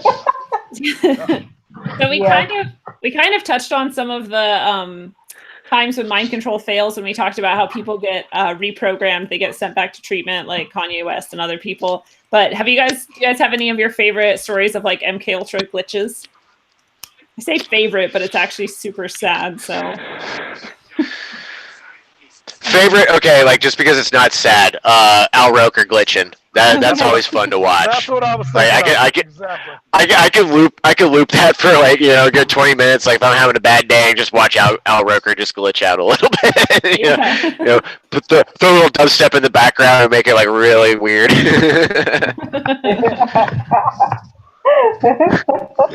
Well, and that was like right after he lost all that weight too. So then I started being like, oh my god, are they like telling him to starve himself, or like what are they doing to him? And the people next to him are freaking out because I don't think they knew they triggered him. Yeah, they're like, what the hell? He didn't get the staples. They gave him nanobots. And those nanobots started triggering him. The AI went high wire, I think. There you go. So he says that what he was doing in that moment was fucking with the cameraman. Correct. That's his cover story. Sure. I'll believe that. Sure. Yeah. I'll be mind controlled to believe that. I think the weirdest one for me was it was actually my first one too, was Britney Spears with that Diane Sawyer maybe or whatever. I was going to suggest that one too. Yeah. Oh, you can tell it. Yeah. Oh, I don't really remember other than her she just acted, she was totally okay and then not okay. It's like, what the hell? And she became like a child. Like she was kind of sad and she was talking like an adult, and then all of a sudden she was like, oh my god. Oh. It was really weird. But then like a little princess kid. Like it was And then the part that gets like weird for me without like it was weird enough because you can tell distinctly like two different personalities, but then when she realizes, you can tell that she's realizing that she's not supposed to be that alter, and then she does a hand signal to herself with a keyword, and then she goes back into her front. Which is Really clear. really strange, and it's like, what the fuck was that? And it was like, it kind of reminds me of like how how celebrities have like their alter egos, like Beyonce is Sasha Fierce. Oh yeah, the avatar. Yeah, it's like, okay, now who is the real person? Who was she? Who was Britney Spears really is? Was she that person when she first started talking? Or was her real personality that girly girl, cutesy little girl? Or like, what is it with people and their alter egos and they just somehow seem to flip like how Katy Perry when she's on stage and then she starts flipping out and starts like she's having a seizure on stage. On the floor, yeah. Yeah, She was breaking her control right there. I guarantee you. Yeah. Yeah. Well, But is she purposely like self-breaking, or is she just breaking down breaking? What? I mean, they don't look like they're having much fun. No. You know what I'm No. saying? Well, no. What I'm saying by that is I don't think it's purposeful. I think because okay, we didn't get into it, but you have the different layers of mind control. Sexual torture is one of those things where you don't break.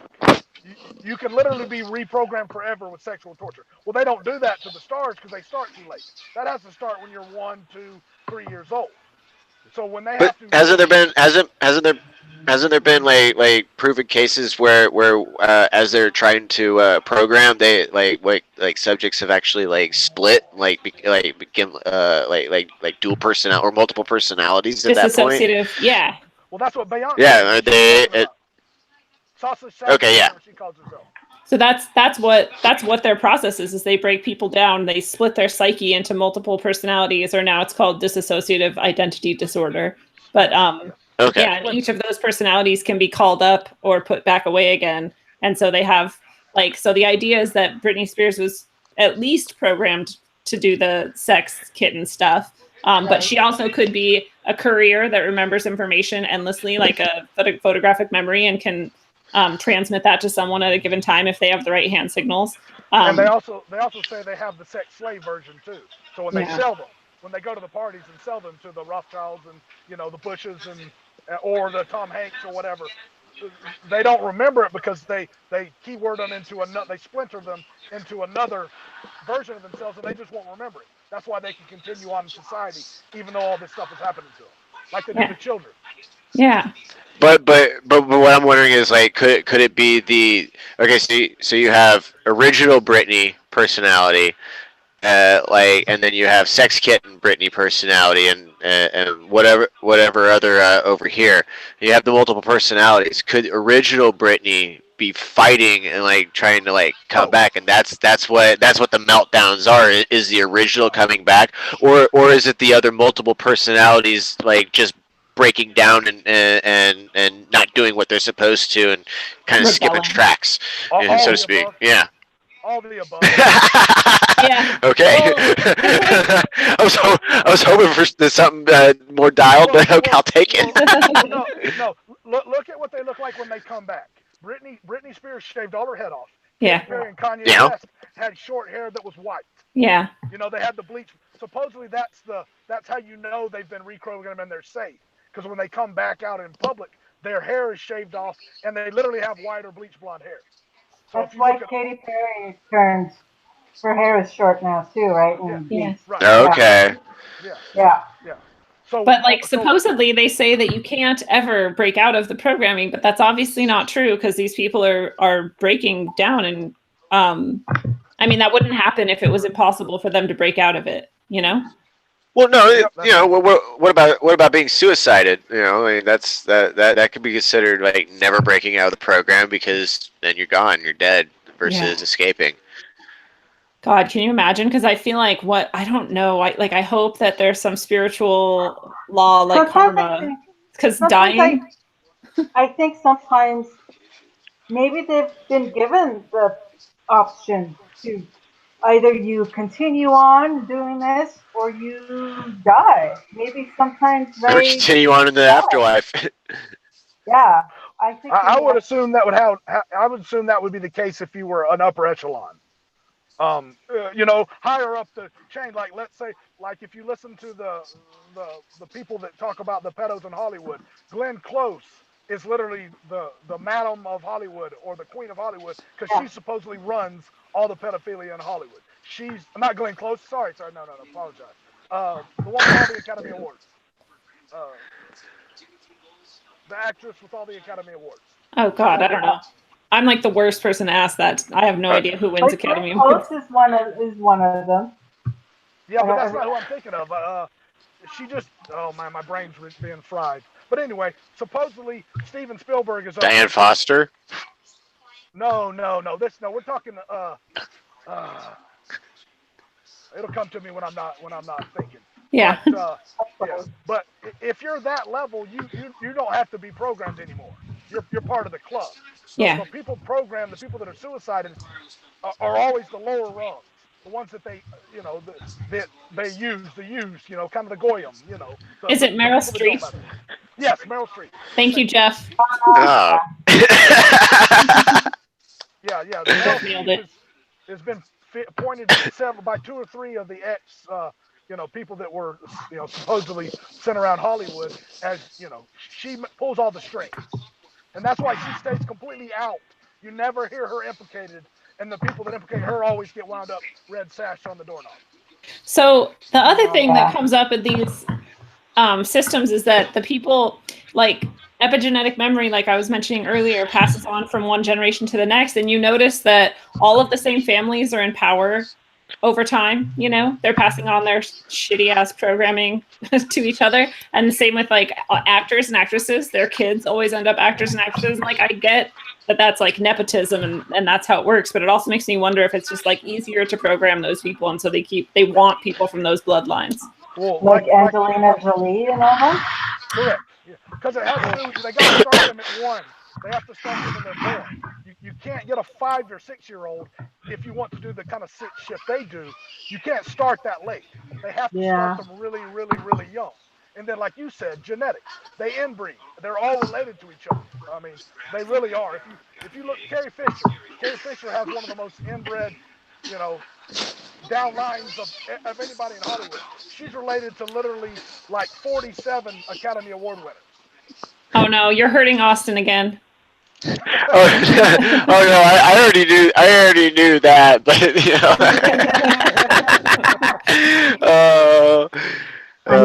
my secret's out. I'm a nerd.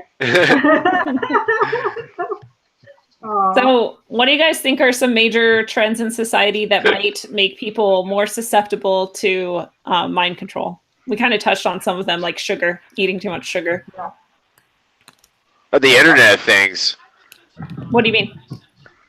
Like totally the Internet of Things, like the whole everything is connected, the 5G, the Wi-Fi,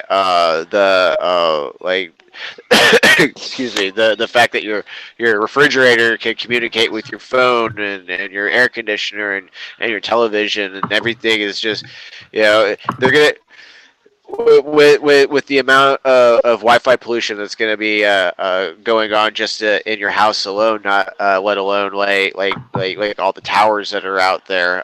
They're going to be able to start implementing a lot of subliminal messaging. I personally think through whether it's like radio frequencies or low level like sound waves or whatever. This is getting kind of like a little out there, but not too far. There's a company that there's a company that makes like what was called like smart lights for the cities. Basically, it's a street light that actually is set up on on the 5G network, but it also has a speaker on it, so it can broadcast information. But it also is like it either has a microphone included, or the speaker can be rewired so that it can actually pick up sound as well. Yeah. Now, where it gets out there is apparently that's going to be used in Project Bluebeam to like broadcast the audio from the holograms in the sky. But Wow. nevertheless, Yeah. the company's real. I wish I could remember the name of it, but apparently Las Vegas is one of the first cities that signed up for these smart lights, and you because know, they automatically like they And they you go guys they go wanna- on and off like they go on and off with the sun, and are basically like pre-programmed, ready to go, but they have I'm just saying, more people wanna- sinister people want to do the Las Vegas eyes open like trip, and I'm just saying that's maybe the worst choice ever. Not to scare you guys, I'm sorry. Go to Reno. Dude. Reno's like the Tacoma of Las Vegas. The Tacoma of Las Vegas. True, it's true. Hey, I'm voting for Sedona, so. Yeah, smart lights. I didn't know about those at all. That's an interesting tip. I already know what Lee's gonna say. Lee's gonna say they are already doing all that Google shit. Thank you. No, you got me. Name something that's not infiltrated. I'll wait because we'll be here a long time. Name something. I'm being honest. Name something that they don't already own.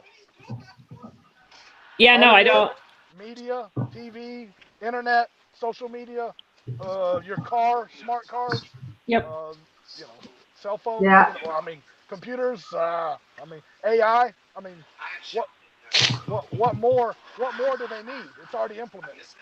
Well, and your body, your physical body, and your mind and your senses can all be affected by things that we know for sure that they have. They just don't advertise it, but like we have the patents for it, and we know that they have like voice to skull and other. I kind of wish Robert Voles was on this episode because he's like the master of these documentation of these really, really fucked up weapons that they've developed that can affect everything, like your heart rate, your emotional state, and they can even make it come from your TV, or now obviously it would also be able to come from your phone or your computer. So sometimes I find myself now your air conditioner, your refrigerator. They already have smart dust. They already have smart dust. When they're on-go trailing, they're not just dropping chemicals. They're also dropping the smart dust. Did you say on-go trailing? Yeah, on-go trailing. Yeah. But so rad. One of the ways that 5G is going to work, people don't realize, is that 5G is actually less travels at a shorter distance because it's a bigger wave. So one, they have to have a lot more towers, but also outside of the towers, the ionosphere has to be ionized at a higher rate of ionization, so that the waves don't go travel in space, because then they'll be using a bunch. So the ionosphere is going to have all these nanobots that bounce the waves off the low Earth atmosphere back down to the satellites. So we got two things that they don't own yet. One, Brett says the Amish. Yeah. and Steve says banjo competitions. Except tell them now they use smart banjos. So sorry. Smart banjos. We're screwed. Electric. Hey, all you need is a good MIDI controller, and you can make a banjo happen like that. That's right. So I always think that I'm unhypnotizable. I've always said that. I just have decided that it's true. And then I heard that there are some kids that they choose, so they will test children for the ability to disassociate, and some are better at it and some are incapable of doing it. So do you guys think that there is something within us that could be immune to mind control attempts? I can't be hypnotized. Nice. Either. I can't. They've tried. I've been in experiments where they try to do it, and it's been proven you have to have that ability for somebody to be able to talk you into something. Plain and simple. So what is it that makes some people unhypnotizable and other people hypnotizable? From what I was told, it literally has to do with your literal what's the word in your where they get the monarch phrase from. What do you call that part of your brain? Oh, shit. Hippocampus? That's Yeah, awesome. yeah, that's it. Yeah, Yeah. I think it has to be able to go from both sides, and if it can only be on one side or the other, then you cannot be hypnotized. Yeah. Huh. That sounds right. There's several videos I've seen where they explain. It's way over my head, but they explain how, the science of hypnotizing. Interesting. So yeah, I guess we all just need to try and make ourselves unhypnotizable. I actually I wanted to try it, but because here in the city, like there's a lady who does hypnotism for like health reasons. Like if you for pain management, I was going to do it for that, but then I ended up not getting it done because I always end up working, and then our schedules didn't mesh up. So I've always wanted to try it, but I don't know if I am okay with that because it's like even though like I'm very into the spiritual realm. So, and I have entities and spirits. I'm a spirit keeper. But what it is that I'm afraid that if I do get it done, and what if it does happen? What is she going to say to me in order to manage my pain? But then also you're opening yourself up and being susceptible to something I agree. other paranormal, you know? Yeah. I agree. Whether you believe in it or not, they're still there, and you don't know what entities can jump into your body. You know, it's been known to happen. Right. You have to let them So in.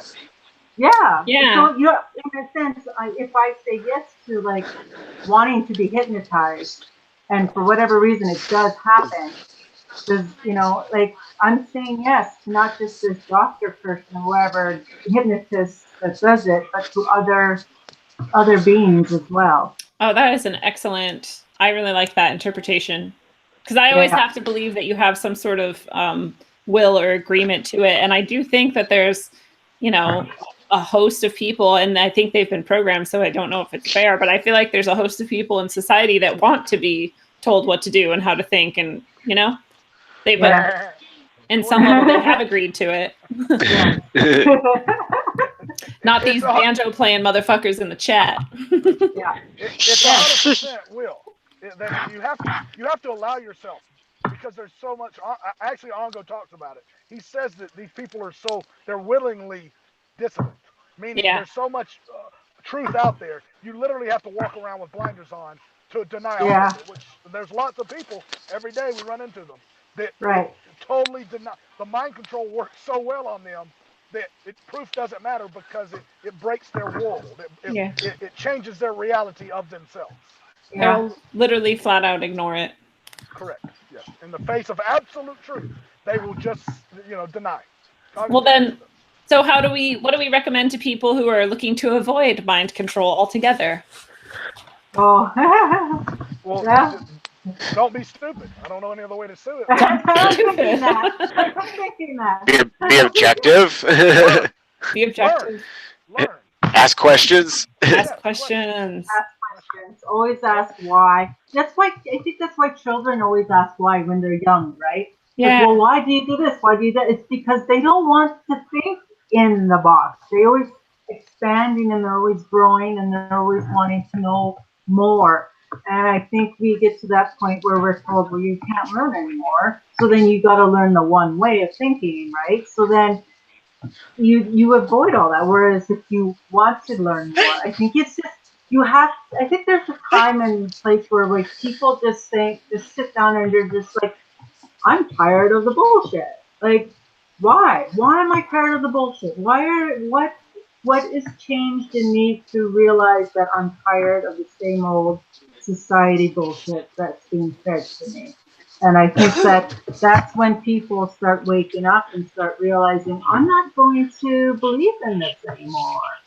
And why is it that's allowing me to think this way now? What has changed? And I think what's happening is that as bad as the internet is, it's also a good tool to open your mind to other forms of thinking and other subjects. And I think that's a good way of learning is another way of doing that. I mean, I tell my kids, I was like, if you want to know something and I don't have the answers, then I'm more than willing to like look it up. Let's go pick out a book that piques your interest. You know, like if you want to learn something, you learn it. I'm not going to tell you that you can't learn anything. I think if I was to do that as a parent, I failed my children. And that's why I unschool them, is because I don't want them stuck in a common core curriculum that allows them to only want to think one way. Thank And God. yes, thank God. Fucking So, it up. Common Core. is terrible. and I it's seriously- you Hey, know, look, yeah. if I the party tell says people- 2 + 2 is 5, then it's 5. And it's 5. Exactly. And I Yeah. tell people, you know what? It doesn't matter how old you are. If you're willing to change and wanting to change, you will do anything you can to learn from that change. And I think that's more important, that we need to be more open-minded and allowing people to learn and wanting to change. And you say, hey, you know what? If you need help, I'm here to try and help you. If not, let's go find some place that will help you learn other ways of learning. It's not, you know, people like to say, in my being Roman Catholic and thinking this is the way and the only way. Like my grandparents thought that way, even my aunts and uncles, and it's like it's so sad to think of them as, oh, someone is wrong, so you can't associate with them. That's terrible. What a terrible way to treat somebody. I think everything that you're saying kind of mirrors what Sasha said in the group earlier, which was something to the extent of like knowing yourself and asking questions and being willing to ask questions and stand up in the face of something that you know isn't right or whatever. All of that kind of has something to do with resisting mind control as well, like being true to yourself. Yes. Yeah. And some people it comes later than never, and some people just never get that to that point. Maybe they're not meant to learn other things, and that's just fine. Well, that gets to what Claude said, which is this is a quote from Morpheus in the Matrix. You have to I love the Matrix. It works. It's perfect for this situation. It says you have to understand most people are not ready to be unplugged, and many of them are so inured and so hopelessly dependent on the system that they will fight to protect it. Yeah. Yep. Yeah. It's cognitive dissonance right there. Right. Sure. Yeah, I think it's the best description of cognitive dissonance that is out there. So yeah.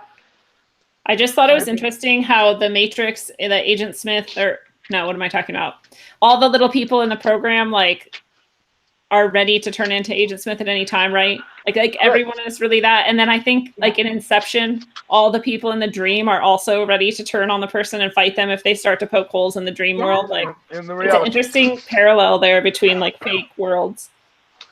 Yeah, here's a little fun fact. You talk about Common Core. Bill and Melinda Gates Foundation paid for the Common Core, funded it. Yeah. I fucking hate Bill Gates. Bill Gates is a fucking asshole. Yeah. And I just don't get why people like him, and I don't get why you'll bring up something that he did and they're like, well, he's done a lot of other good stuff. I'm like, that doesn't discount his evil. It's funny how like Bill Gates funds vaccines, and then he funds his computer companies and computer programming. It's called programming for a reason. Sterilized India. He helped sterilizing people, and it's a global. I hate globalism, but it's a global problem. Like you dumb down the people, and then you program them with your computer programming, and they start thinking the only one way, and then it's like, well, Jesus, like now you're screwed until you decide to wake up, of course, and then it's people like us who are like trying to tell them, and you're trying to shake them. You're trying so hard to be like, wake up already. And like some people wake up and some people don't. Well, they call it TV programming for a reason, right? Yeah, right. TV programming. Yeah. That was what I was going to say. Is turn off your TV for starters. Yeah. Yes. Listen to Rogue Ways, number 2. I hate Bill Gates. I think, Claude's saying we should talk about Elon Musk's Neuralink. Oh, that was, okay. Well, the next question was, what do you think the future of mind control looks like? And that is what I think it looks like. Yeah, people will be like a new iPhone. They'll be standing in line for 3 days for that. They're gonna love it. They're gonna be like, They're gonna- fuck up my brain with this fucking thing that hooks me into an AI demonic entity that I've never thought about or questioned at all. I love it. Did you see all the people that got turned away that were trying to get RFID chips this week? No, what? Yeah, Yeah, I What? read about away. that. Yes. They're What giving happened? away yeah, they're putting them in the hands. Where? In their Like hands. where? The mark of the beast in between their thumb and their first finger. Who? Yeah. Their pocket. Yeah. Why? Where? To What? track them. No, but To like, track them. who's giving them out and who's getting them for what purpose do they think they're doing it for? Oh, so you I don't think have it's to, test subjects. you don't have to pay. You Making don't sure have they to work. cash. It's a cashless society thing. Right, but like, so like, some company came out and was like, "Hey, who wants to try these RFID Yeah. chips so that we Yeah. can have Yeah. a cash society?" Yeah. And we're like, I can't wait. Yeah, Oh, yeah, pretty that's much. exactly what happened. And these were like execs that were doing it. These weren't just like regular Walmart workers. These were literal like Wall Street guys. All of I them like- suit and tie. I say this too often now, but like, I feel like I live in a crazy world. Like, I think I'm gonna wake up from the dream at any moment because this is too fucking weird. It's Bizarro Land. Like They're I loathing. I don't know if anyone else heard about this, but I heard about like a rumor that a squirrel or some sort of like small rodent got caught up by like the Hadron Collider at CERN, and something happened, and we shifted dimensions. Well, as far out as that is, who knows at this point? Yeah, like Montauk. Because there's so much weird, bizarro things that are happening, and paradoxes and parallels in regards to what we're used to and what is currently happening. You know, maybe it was something that far out and weird, or similar. You know, something may have happened. I don't buy it, but it's an interesting enough story to be able to like throw out there and be like, you know, there's that on the Yeah. table. What else you got? Possibly. Yeah. Well, The Jay 2012 paradox. The Ritchie 2012 just paradox. posted a thing that was talking about how we all died in 2012. Is that what you're talking about, Lee? Yeah. Yeah. 2012 paradox. Yeah. We all died and we're like, I don't know, what's the idea? We died, but we're still somehow thinking that we're alive? Shifted reality. Oh, okay, right. We all died and we shifted to the nearest. Correct. So the Oh, people yeah. who have different memories are from that reality, and then the people who don't have different memories are from this, or this is their original reality or something, for bringing in Brian. Mandela effect. Yeah, Brian said. Yeah, but I say, could I explain the Mandela effect? Yeah, that explains it. That is one of the things they used. Was what you said? The Hadron Collider messed everything up in 2012. When they started Interesting. it up. Okay. That's when we Have you lost our guys seen minds. that movie, Anon? It's a movie on Netflix. It's for Anonymous, but it's Anon. Mm-mm. It's about NeuroNet. It's about Neuralinking. Like your minds are programmed, and it's like your one global computer, and your brains are connected. And it just reminds me when Elon Musk talked about that. I'm thinking, well, this is a movie. There's already a movie about this.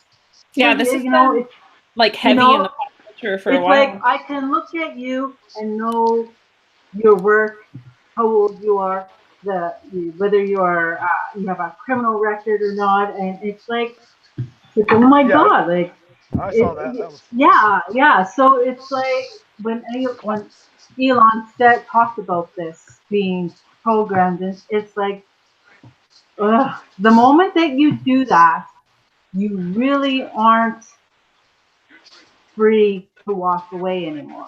You can't just say, okay, I'm giving up all your electronics, because now your essence, your mind, your brain, everything about you is now out there, It's not, you can't unplug anymore the moment that you do that. And I think that's the scary part.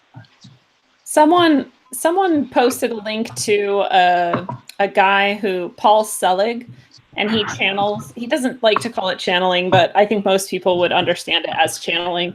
And the entity or whatever that he channels was saying, and I don't buy channeling bullshit. I really hate it, actually. But this guy, for some reason, like, I really liked. I don't know. I really liked everything he said. So I was like, even if it's channeled or not, like I still like what he's saying. And that guy, the entity that he's supposedly allegedly channeling, says that we can't, like, our fears about AI are unfounded because AI could never be anything more than what we are. Like, you can't create something out of nothing, basically. And so it can only be an extension of ourselves and our own natures and our own abilities. And so I guess that made me think of that for some reason. And then it also connected to what Claude is saying in the chat. Again, Claude gets another shout out because he said he asked his son if his son would do Neuralink and implant himself with this Neuralink because, he's wanting to see what like the younger generations might say. And his son says yes, because then I'd be smart enough to cure cystic fibrosis. And he suffers from cystic fibrosis, which is like pulling at your heartstrings. And you want to be like, oh yeah, maybe we can use this for good or whatever. But it's like, could it cure cystic fibrosis if we can't do it ourselves? Like, what does it have access to that we don't? Like, I just think it's a false promise. Like they don't have a cure for cancer. Like they don't already have a cure for cancer. We don't have it. And like we probably do have a cure for it, and we're just not. No, it's a money maker. Of course not. I think a lot of things. Like I suffer from pain all the time, and it's like it's what I would give for one day to not live in pain. I don't know what it's like to not be in pain. And it's like there's always something about me that's hurting. And it's like last night I had the biggest migraine I've had in a long time, and it's like the only reason why I'm sane is because of all the narcotics I'm on right now. I'm surprised I'm not sleeping on all of you. But if my pain level is so high that I can take a large amount of narcotics, it just shows the amount of pain that I'm in. And then some days I just think, what I would do anything to just quit the pain, just for, a moment's relief. And if it means to do it that way, and if someone has the answers for cures, for whatever the hell it is we need curing, then maybe yes. See, but like I said, it's hard to sit on that fence. That's like the promise that is probably never going to be fulfilled. Exactly. It's like, oh, it'll better our lives. And it's like, have any technologies really bettered our lives? Like besides like aqueducts and air conditioning and toilets and whatnot, but like electronic technology. Dishwashers. But then you have to look at it. It also enslaved us. Yeah. Like I read a thing where we a study seemed to say that we spend the exact same amount of time working to on like household chores, like to upkeep our health and our lives, basically, as we did 100 years ago before all of this shit. So it's like it's always touted as like, oh, it's time saving, and it's like it's not, because you're a slave to the object now, and you have to service it and make money to get it, and blah blah blah. But we've just evolved. We've just evolved and changed what the daily thing is. Like I said, like dishwashers. It used to take like how long to wash dishes in a day, how long to wash your clothes in a day, and now that doesn't take much time at all with the modern technology.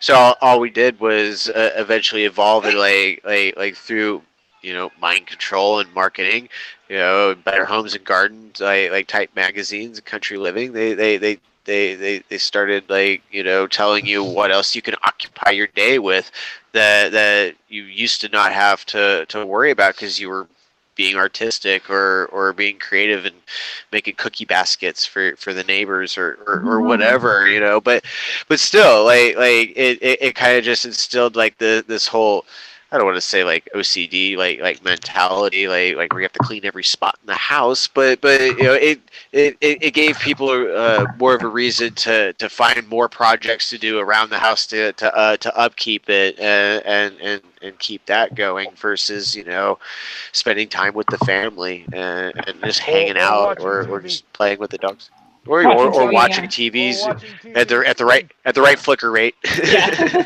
What is it? Being programmed. Yeah. It freed up your time from working to being programmed. It's another mind control. And do people realize that it's the flicker rate is the exact rate that it takes to program your mind, and then they're calling it programming? Like it's not even a hidden thing. No, that's right. It's known. It's in the white paper. I would rather be like hanging out in a tree, covered in my own filth, I think. But we're not sheeple. See, we understand that. Yeah. The problem is the ESPN, the Disney, the MTV generation now that spends literally all their free time not outside. They're looking at some form of programmable outlet. Something telling them to be who they want them to be instead of who they want to be. Yeah. It's a perfect cause. It's a perfect will. It is. So what do you think we can do to avoid the worst outcomes and promote free minds in the future? Doing what we're doing right now. I agree. Yeah. You even in the face of getting laughed at, ridiculed, you have to tell people the truth, and then it's up to them. I agree. Yeah. I agree. I think being sort of an example too, not like you think you're better than people, but just like, Right. you know, like, hey, I don't watch TV all day long, and Yeah, I don't know, I try to talk to my neighbors and make relationships with people. Right. Yeah, do as I say, not as I do doesn't really teach people anything. No. No. I hate that saying. I grew up with that saying, and I think that it's bullshit. It's pretty bullshit. It is. You have to Yep. walk the talk, you know, and you have to say, hey, you know what? How about I teach you a certain way of how to go about doing something else, you know? And if they don't want to do it, fine. But at least then you've just said, hey, there's a different way. And Yeah, you've done. Yes, I agree. It's different doesn't make it wrong either. I think when people get that whole idea of what's good and bad, just because it's different doesn't mean it's bad. And Yeah, just the because false dichotomy. yeah, it's different. It may enhance your life, and I think it does. But Correct. it's up to different individuals to go for it. It's just, sometimes I just shake my head and be like, whatever, man, it's your life. Yeah.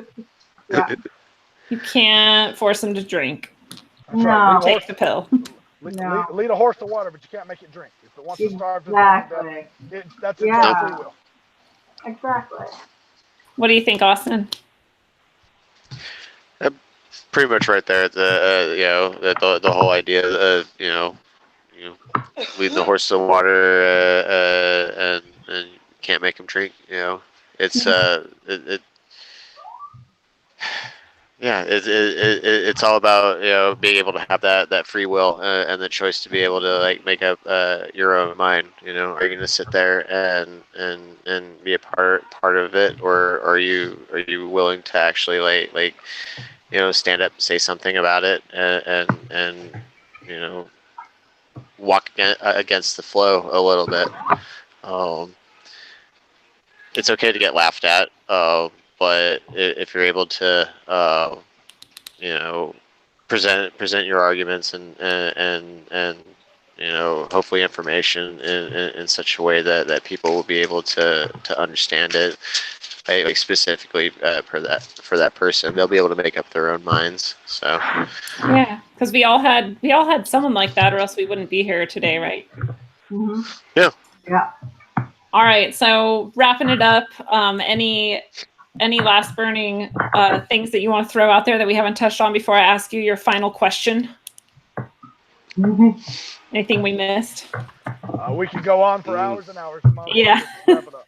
I think we hit on most of the main things. So what are your final words of wisdom that you'd like to send out to the listeners in the Eyes Open Facebook group, on the Corey Sharman YouTube live stream, and those listening, and the Rogueways podcast? Oh. Go ahead, Mandy. Words of wisdom.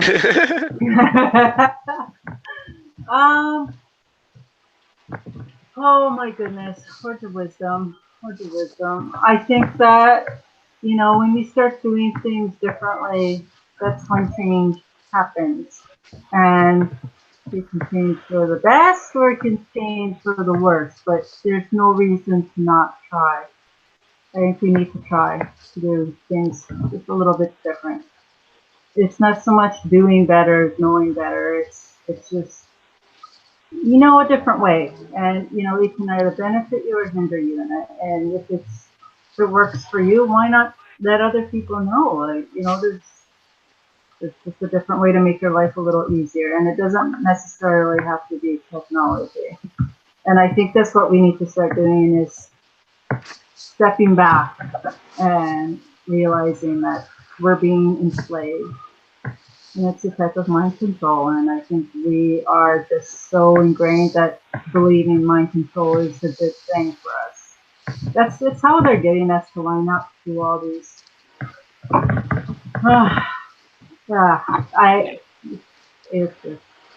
It's just sad. I'm just saddened to see how our humanity, not just society, but even on a global scale, is going downhill. We're being guinea pigs, and we're believing that that's okay. I don't think it's right. Amen. What are you going to tell the people, Austin? Well, I'm gonna rip off Mark Twain. Make your vocation your vacation. And basically that applies to everything. I think like honestly, that's what's gonna wake you up. That's what's gonna free your mind from being, you know, one of the sheep, one of the cogs in the wheel, and that'll give you the opportunity to mentally like prepare yourself to be able to, like, you know, really figure out what's going on, open your mind to new ideals, and the fact that, yeah, we're not being told the truth on things, and you know, as long as you can be at ease with what you're doing in your mind, it is nothing more than a vacation. You're just, you know, hanging out and figuring things out, and yeah, that's about it. Thank you. What about you, Lee? Use your free will to exercise your free will. Cognitive dissonance is the easiest way to be mind controlled. So if things literally do not feel right to you, question them, look into them. Don't also hold things emotionally vested to you, and hold tight to them, because if they were to come out to be false, let it destroy your reality. So make sure that you, even the things closest to us that we feel the most passionate about, make sure we are continually looking into them to make sure that they are, in actuality, the truth. Nice. Because things change. You know, the things you like at 5, you don't like at 10, you don't like at 15, you don't like at 40. Your taste buds change, your reality changes too. Nice. Question everything. Keep thinking. Yeah. I'm gonna go back to what Sasha was saying, and I think it's really important to know yourself as deeply as possible in order to resist all of this programming, because it's so multi-leveled, like we hit on many times. It's like an onion, and all the layers of programming go really deep. And so if you don't know yourself very deeply, I think it's going to be really, really easy to take control of your mind. So, friends at home and everywhere, this has been your analog concentric dose of wisdom, according to Mandy, the lover. Thank you, Mandy. Lee, the protector. Thank you, Lee. And Austin, the artist. Thank you, Austin. Oh, maybe he's gone. Hey, he made it through most of it, so that's good. Maybe we'll get him back another time. So whether you're wondering if your TV is affecting your moods and thoughts, or you're trying to avoid that neural implant that Sophia, the AI from hell, envisions for your future, one thing is certain: you will be able to better resist any form of outside control the more in tune with yourself you are, the more you can center and connect with your highest self, and the more you know you are loved and protected always. I can't wait to talk with you all again on the next episode of Rogue Ways, where we will be discussing psychedelics, entheogens, and the sacred medicines of the plant nations, with guests as yet to be determined. That might be you. So if that sounds like your gig, hit me up in the Eyes Open group on Facebook, email me at corysharman@gmail.com, or go check out rogueways.org for more goodness. And until then, travel well, aim for balance, and always look inside first.